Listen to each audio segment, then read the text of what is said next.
네, 안녕하세요. 오늘은 인 컨텍스트 러닝에 대해서 알아보도록 하겠습니다.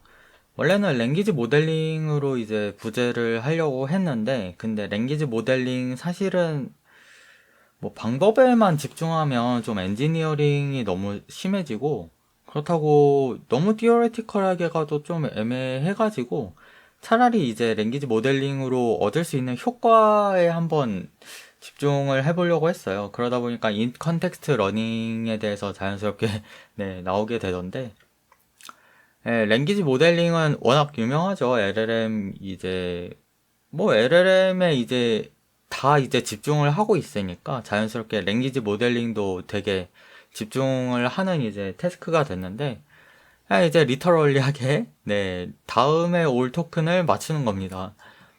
뭐 내추럴 랭귀지가 이제 자연어, 사람들이 쓰는 언어가 자연스럽게 어디에 위치하느냐, 아니면 뭐 그 전에 온 토큰들이 무엇이었냐에 따라서 영향을 다 계속 받기 때문에 마르코프 어썸션은 절대 적용이 안 되죠. 네.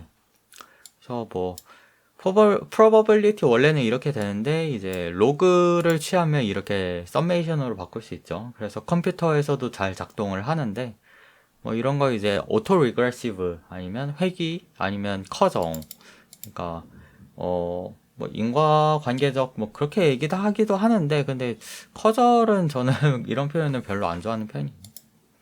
아무튼 근데 이렇게 계산하기도 뭐 썸메이션 해야 이제 로그로 이제 취해야 이제 그나마 썸메이션 되는 건데, 근데 너무 많죠, 더할 게.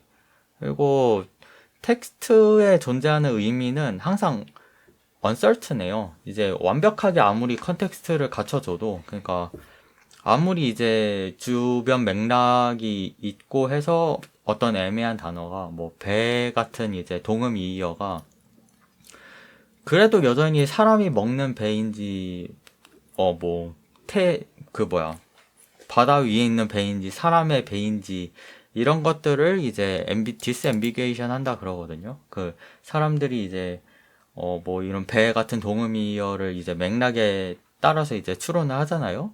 근데 그 방향도 이제 무조건 순방향이 아니라 역방향일 수도 있고, 그게 확정이 된다고 말할 수도 없죠. 예를 들어서 he told her sister that she는, 여기서 she는 뭐 her sister인지 아니면, 근데 she가 좀 더 가능성이 있죠.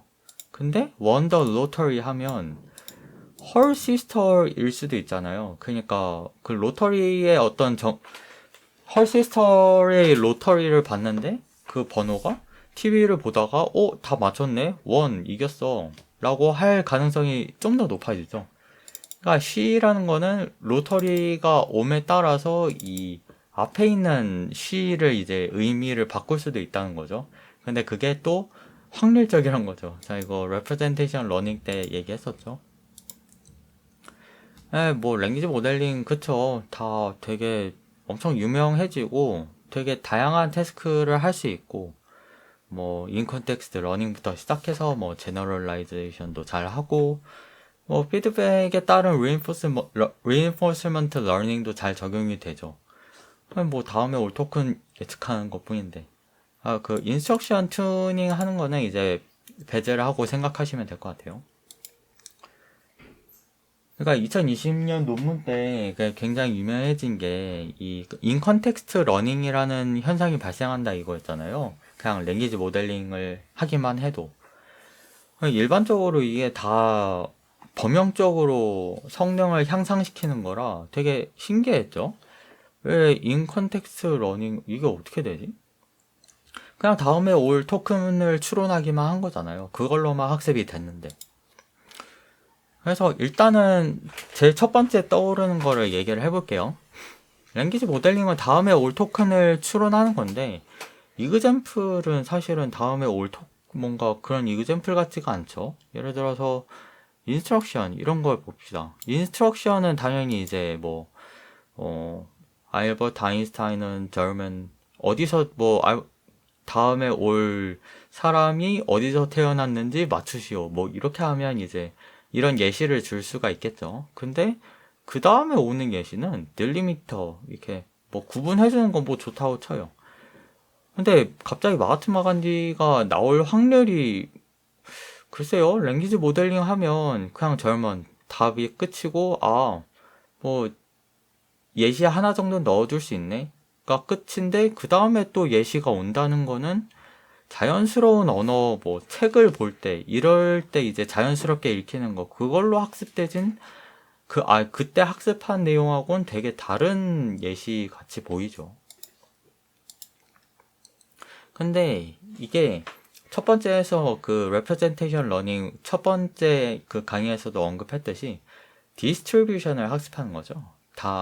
답을 하나를 이제 학습하는 게 아니라 그러니까 테스트 셋에 대한 그러니까 우리가 학습하지 않은 셋에 대해서 퍼플렉시티가 이제 낮은 게 좋은 LLM이라고 부르는데 그게 이제 사람의 uncertainty랑 얼마나 이제 동의를 하느냐에 이제 얼라인 하느냐 그걸로 측정이 되는 거예요.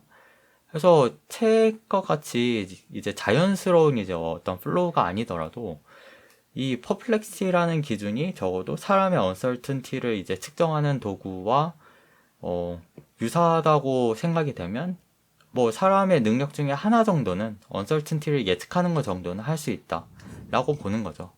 퍼플렉시티 이렇게 수식은 이제 이렇게 나타내 봤는데 사실 엔트로피 그거에 이제 반비례한다고 보면 돼요. 네, 그게 이제 처음에 나왔던 예시하고도 뭐 그게 연결이 되죠. 사람이 이제 uncertainty, deterministic이 언어 자체가 uncertainty를 항상 갖고 있으니까 그러면 uncertainty를 어떻게 해결하지 하는 게 적어도 사람의 가지는 uncertainty와 비슷하게 하자라는 접근이 되는 거죠. 언어 자체가 그러니까. 자, 다음 문제는 그러면 모델 퍼포먼스가 일반적으로 늘어난다는데 왜일까? 라는 문제점, 의문이 있죠. 이거는 조금 까다로운데 한번 봅시다. 모델이 이제 Y를 생성하는 법을 뭐 적어도 이제 어떤 X라는 이제 인풋이 있다고 볼게요. 죄송합니다. 그래서 켈 다이버전스 같은 거 측정해 볼 수 있죠. 이제 어떤 X랑 X에 좀 변화를 줬을 때 이게 이제 거의 비슷하면 뭐 X 프라임 했을 때 뭐 예를 들어서 어떤 아이디란 거를 생각해 보면 Y를 이제 이렇게 잘 예측할 수 있게 X 아이디의 조건이 아주 좋은 인풋이 있다고 칠게요. 이게 이제 어떤 인스트럭션 그냥 줬을 때 Y랑 되게 비슷해지면 좋겠죠. 그냥 인스트럭션 뭔가 우리가 원하는 정답이 이제 어떤 인스트럭션 그거 그냥 일반적으로 우리가 생각할 수 있는 지시문, 명령어 이런 거 있잖아요. 그런 걸로 바로 XIDL로 이제 만들어 줄 수 있는 이제 언어 모델이라면 굉장히 좋겠죠. 근데 굉장히 좋은데 그렇게 되게 어렵죠. 사람도 그렇게 못하는데. 그래서 적어도 뭔가 예시를 몇 개 줄 수 있다면 얘가 좀 더 이제 켈 다이버전스 그 두 모델의 이제 거리가 작아지면 좋겠다라고 하는 거죠. 근데 이 언어 모델에 대해서 P에 대해서 이제 다양한 인풋에 대한 어떤 probability를 예측한다는 것 자체가 사실 말이 안 되죠. 이게 하이 레벨로 접근할 수밖에 없는 이유가 텍스트가 사실 토큰이 그게 이제 글씨 하나만 바뀌어도 토크나이징 방법이 아예 틀어지거든요.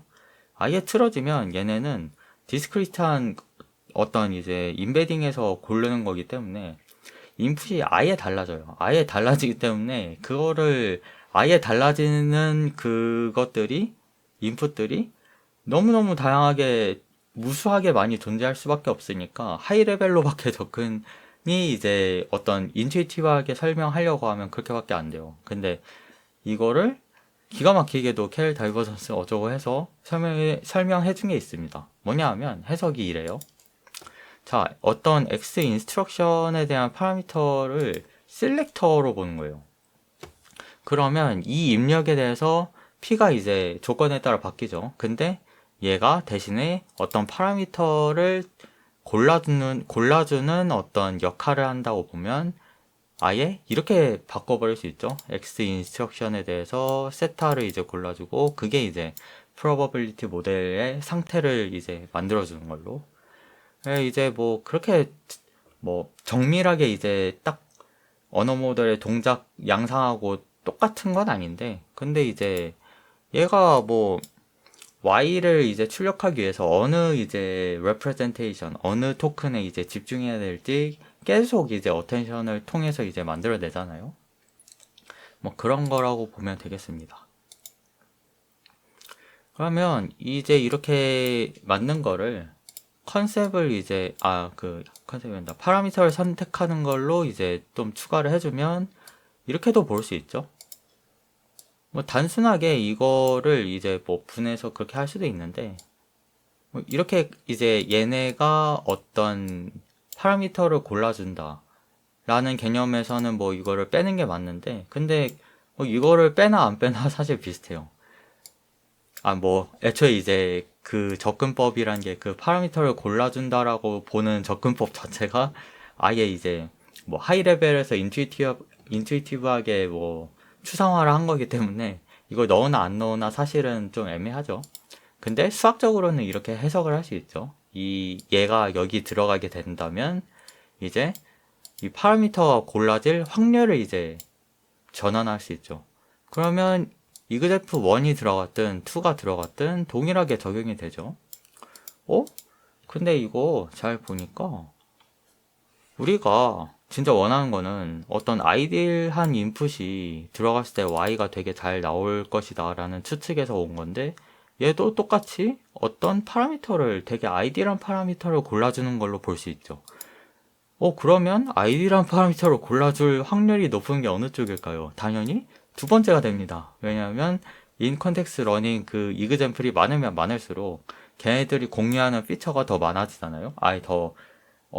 걔네들이 공유하는 피처가 무엇인지 더 잘 파악할 수 있잖아요. 그렇기 때문에 이그젬플을 더 넣어준 게 이 파라미터를 잘 골라줄 확률이 높고, 그럼 파라미터를 잘 골라준다는 거는 더 최적화된 인풋이란 거겠죠. 그러니까 이제 더 좋은 결과를 기대할 수 있다라는 겁니다. 근데 이제 뭐 명백한 이제 문제가 있죠. 이거 뭐 다 뭐 단물 빠진 옛날 주제긴 하지만 이렇게 랭귀지 모델링을 하는 거는 뭔가 더 이제 인스트럭션을 무조건 따르게 하면, 얘 같은 경우는 이제 스톱 사인을 컷 다운하면 안 되는 그런 거에 대해서 답변하면 안 되는데, 그것보다 그냥 여기 이걸로 시작해라 라고 해버리면 이걸로 시작하다가 뭐 오토리그레시브 랭귀지 모델링에 의해서 계속 이제 이거를 무조건 따르는 답변이 생성이 되어 버리겠죠. 그래서 이게 제일브로큰이라고 이제 2년 전에 이제 뭐 단물 다 빠진 뭐 그런 주제긴 하지만, 랭귀지 모델링은 뭐 이런 걸 동반할 수밖에 없죠. 그래서 제너레이션이 결국에는 뭐 되게 신기한 현상도 많이 나오게 하지만 너무 당연한 약점 같은 것도 생기게 한단 말이죠. 그래서 이게 데이터 제너레이션을 한다는 게 이런 측면에서 보면 또 문제점이 이제 또 디퓨전하고는 완전 차원이 다른 또 문제가 나오는 거예요. 뭐 그런 되게 신기한 요소가, 의외의 요소가 많기 때문에 이제 다들 LLM에 집중을 하는 거긴 하지만, 그렇습니다. 그래서 그런 것들에 대한 이슈 같은 거는 아마 챕터 3, 챕터 4에 다 이제, 뭐 논리지, 챕터 3는 논리지 vs 메모라이제이션이라고 이제 챕터 이름을 지을 거라서, 그걸 보면 사실은 명백하죠. LLM에 제가 뭐 NLP 쪽으로 많이 했으니까 LLM에 한번 그런 걸 볼 챕터이겠죠. 네, 오늘은 뭐 여기까지고, 질문 있으시면 메일이든 답글이든 이제 주시면 되겠습니다. 오늘도 감사합니다.